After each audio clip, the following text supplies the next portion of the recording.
Hello guys, आप सभी का मेरे यूट्यूब चैनल में स्वागत है। तो आज हम एमएससी थर्ड सेमेस्टर के जूलॉजी पेपर सेकंड का डिस्कस करने वाले हैं एनिमल बिहेवियर पेपर से। तो जो एमसीक्यू है, मल्टीपल चॉइस क्वेश्चन को सॉल्व करते हैं, देखते हैं। Which scientist formulated for question that motivate the modern study of animal behaviour. Modern study में तीन साइंटिस्ट मेन हैं, जो कोनार्ड लॉरेंस है, फ्रिश है और निकोटिन वर्जन। ये तीनों ने नोबेल पुरस्कार भी प्राप्त किया है एनिमल बिहेवियर में एक्सपेरिमेंट करके। ठीक है, तो इसमें दिया है हेल्डेन, निकोटिन वर्जन, और देखो ऑप्शन में क्या क्या है, और दिया है विल्सन और गुडल। तो इसमें से मेन क्या हो जाएगा हमारा टीन वर्जन, क्योंकि ये दो साइंटिस्ट तो दिए नहीं है, कोनार्ड लॉरेंस और फ्रिश। तो निकोटिन वर्जन क्या है, मॉडर्न स्टडी के लिए एनिमल बिहेवियर का करेक्ट आंसर है। दूसरा क्वेश्चन दिया है, देखो what is the full name of MAP. देखो जो एमएपी है, ये फिक्स एक्शन पैटर्न को ही एमएपी कहा जाता है। जो एफएपी बोलते हैं वही FAP, fix action pattern also known as MAP. MAP का फुल फॉर्म होता है मॉडल एक्शन पैटर्न। ठीक है, तो इसका करेक्ट आंसर हो जाएगा ए, मॉडल एक्शन पैटर्न। ठीक है, आगे नेक्स्ट क्वेश्चन देखते हैं। Innate behaviour are, third question है। देखो innate behaviour tend to vary considerable among membrane population. Gene have a very little influence on the expression of innate behavior. C. Innate behavior are expressed in most individual in population across a wide range environmental condition. None of the above. D. देखो इसमें क्या बोल रहा है, इसमें मतलब कोई members है, मतलब पॉपुलेशन है, स्पीसीज है, तो उसमें जो एक स्पीसीज है उसमें जो बिहेवियर्स है वो डिफरेंट होगा। एक स्पीसीज में तो डिफरेंट नहीं होगा, और बिहेवियर क्या होगा, सो ही होगा। ठीक है, एक ही समान सो होगा। दूसरा में बोल रहा है, देखो जो जीन एक्सप्रेशन हो रहा है वो कम होता है क्या, तो जीन एक्सप्रेशन भी क्या होता है, लेकिन वो प्रॉपर तरीके से होकर के आगे बढ़ता है। किसके में आगे बढ़ता है, ऑफस्प्रिंग में। तो तीसरा देखो, ये इनेट बिहेवियर क्या होता है, एक्सप्रेड होता है, मोस्ट एक्सप्रेस्ड होता है। इन्वायरमेंटल के कंडीशन में क्या होगा, एक्सप्रेस्ड होगा। तो ये समझो, जो स्पीसीज है तो अपना बिहेवियर सभी एक समान भी दिखाएंगे, और क्या होना चाहिए, इन्वायरमेंटल कंडीशन में मतलब ज़्यादा मात्रा में दिखाएंगे। तो इसका आंसर क्या हो जाएगा, innate behaviour are expressed in most individuals in a population across wide range of environmental condition. तो ये सी आंसर है। अब देखते हैं चौथा क्वेश्चन।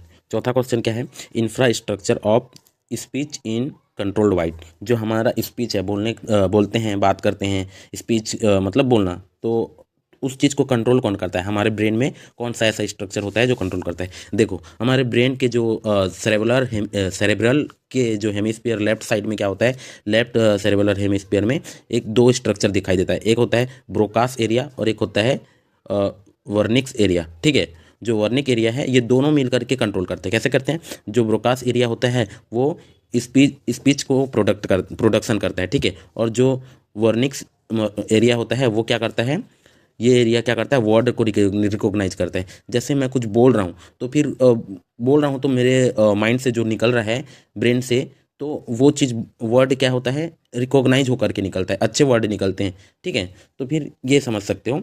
तो इसके लिए क्या हो जाएगा, देखो ब्रोकास एरिया एक तो है, ये भी सही है। उसके बाद वेर्निक्स एरिया ये भी सही है।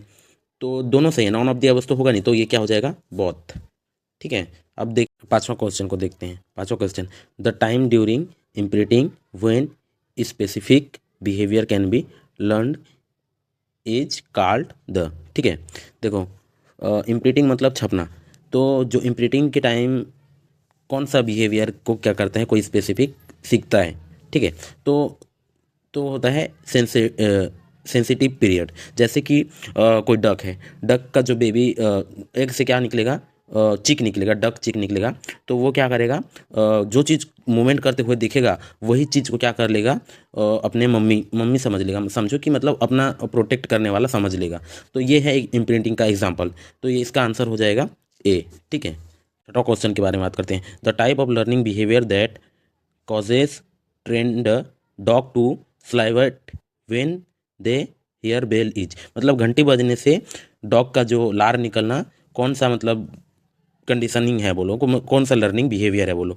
तो फिर देखो ये क्लासिकल कंडीशनिंग होता है। देखो क्लासिकल कंडीशन एक क्या होता है, एसोसिएट कर लेते हैं, एसोसिएट कंडीशन भी बोलते हैं क्लासिकल कंडीशन को। तो बेल के प्रति क्या कर लेता है, डॉग अपने आप को एसोसिएट करता है। देखो जैसे पहले घंटी बजाए, घंटी बजाने से डॉग कोई रिएक्ट नहीं करेगा, फिर दूसरी बार घंटी बजाएंगे पहले और उसके बाद खाना देंगे। तो ऐसा कंटिन्यू करेंगे, ऐसा क्या करेंगे, कंटिन्यू करेंगे। कंटिन्यू करने के बाद क्या करेंगे, कंटिन्यू करेंगे तो एक टाइम बाद ये क्या करेगा, घंटी बजने से वो उसको एसोसिएट कर लेगा, घंटी बजने से मेरे को खाना मिलेगा करके। तो जब घंटी बजेगा तो फिर इसके जो जीभ से होगा लार निकलना स्टार्ट हो जाएगा, सलाइवा निकलना स्टार्ट हो जाएगा। ठीक है, तो ये घंटी घंटी और फूड मतलब डॉग और घंटी के बीच में क्या हो गया, एसोसिएट हो गया। डॉग किसको कर लिया एसोसिएट, बेल को। जब बेल बजेगा तो उसको खाना मिलेगा, तभी ये क्या करता है, लार लार निकालता है। तो फिर ये क्या है, क्लासिकल कंडीशनिंग का एक एग्जाम्पल है। तो फिर इसका आंसर वही है, क्लासिकल कंडीशन हो जाएगा, जो पावलो जो क्या कहा था, एक्सपेरिमेंट किया था। अब देखते हैं सातवां क्वेश्चन। सातवां क्वेश्चन क्या है, which is the smallest migratory bird to travel from Arctic region to India. तो ये जो है बर्ड है, एक बर्ड का नाम है लिटिल स्टिंट। ये बर्ड क्या करता है, आर्कटिक रीजन टू इंडिया क्या करता है, ट्रेवल करता है। ठीक है, उसके बाद आठवां क्वेश्चन देखो। आठवां question, which type of migration occurs when fishes migrate between fresh water to marine water environment. मतलब फ्रेश वाटर से मराइन वाटर इन्वायरमेंट में जाता है, और मराइन से भी ऐसे फिश जो fresh water and marine water दोनों में माइग्रेट करते हैं। ठीक है, जैसे fresh water to marine water जाएंगे और मराइन वाटर से फ्रेश वाटर दोनों की ओर माइग्रेट करते हैं। तो ये क्या कहलाते हैं, एम्फीड्रोमस कहलाते हैं, मतलब बौथ, या इसको बोलते हैं डाइड्रोमस, दोनों दिशा। ठीक है, तो इसका आंसर हो जाएगा, करेक्ट आंसर हो जाएगा डाइड्रोमस माइग्रेशन।